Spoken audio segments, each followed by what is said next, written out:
Welcome to Bottom of the Ballot, Bottom of the Barrel coverage. Dr. Maria Fontenot and I have long cared about local TV news. We teach it, we study it, we've done it. And we've always wondered about the tendency not to cover local election.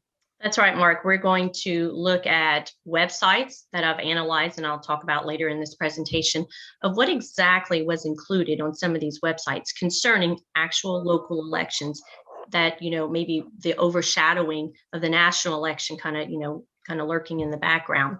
And you'll be talking about the analysis of the actual news coverage of some of the broadcast stations in the state of Tennessee.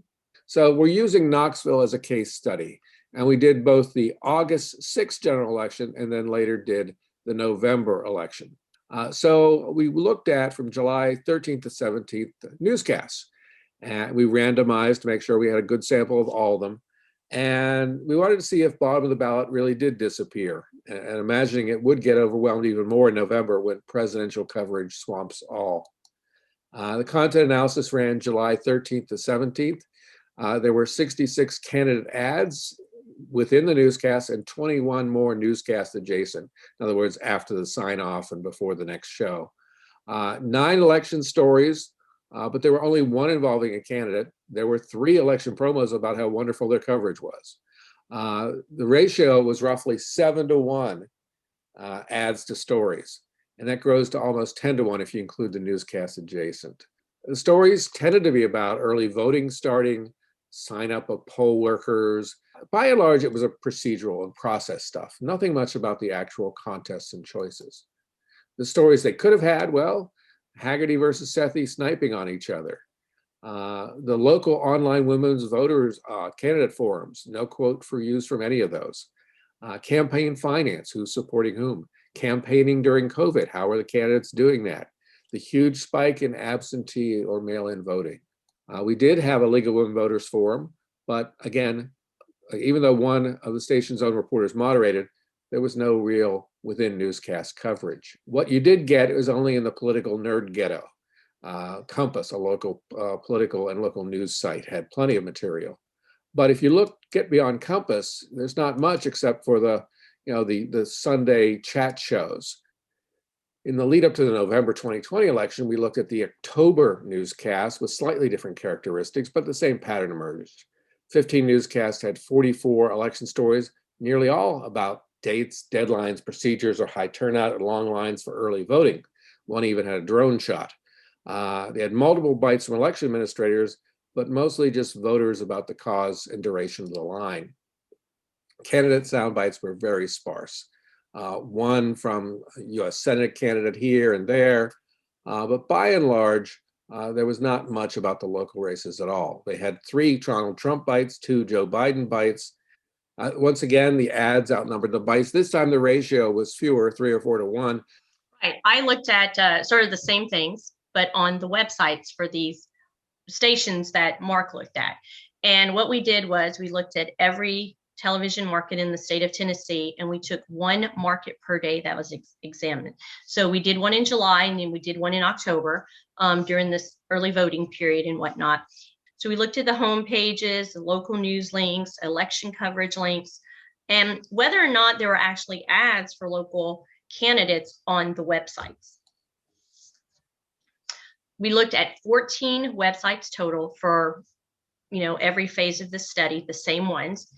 More national election items did appear in the October websites. No, nothing surprising there. And some voting and polling information, but the same absence of material overall in the local and state elections. One exception was the Tri-City area, with the Johnson City Commission candidate forum that was available on streaming, and they actually live streamed it as it was going on.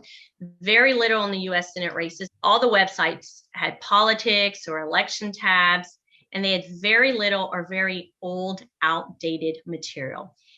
What we found was there were definitely more focus on a federal election than state or local. The majority of these stations did not provide or link to sample ballots. There were a few here and there. Many also provided links to other voter resources.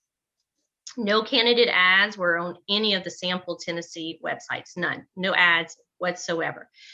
In the Nashville market, during especially during the October phase, there's a lot and lots of attention, obviously, on the presidential debate that was taking place in Nashville at Belmont University. Chattanooga had a lot of coverage as well, not as much as Nashville, obviously, but that pretty much dominated the websites in Nashville for that week. Again, lots of early voting stories and lots of COVID material. Also in Chattanooga, WDEF ran a story about a mayoral race, which is actually taking part in next month, and it's featuring the first Black woman to run for office. So I think that was great that early on, again, the election is next month, and they started doing stories about that. So I thought that was pretty great on their part as well. So some conclusions now. Local candidates, do they have enough money to buy broadcast ads? Probably not. Those are the most expensive. Is that where you really want to put your money? Or should you look at local websites, which tend to be cheaper, or any kind of social media platforms? Local elections matter. There is no doubt. For democracy to work, we've got to be an informed electorate, and they should be covered by local broadcast journalists, not just settling, on the big candidates. It could be a resource issue. I think many of us in the industry know that we've got to do so much with so little, operating on shoestring budgets and staff, and it's hard. How do you focus? Not to mention we have a lot of time constraints in broadcast as well. However, on the websites, there's less of a constraint, so maybe more focus on that, perhaps. Suggestions for improvement, just doing profiles. I think profiles are really, you can do them really quick and dirty, so to speak, just to inform your electorate. Fact checking, direct mail, using valuable nonpartisan sites, and sort of the ask the candidate kiosk, or just little quick Q&As that could be something strictly just for the websites, just to get a glimpse for the electorate, the citizens of the market, to get a glimpse on who's running, what do they want to do, why does it matter? Again, I think anything just to keep our people informed at a local level about our local elections, I think is a must. Let me just say a word or two, if I could, about the stations promoting themselves.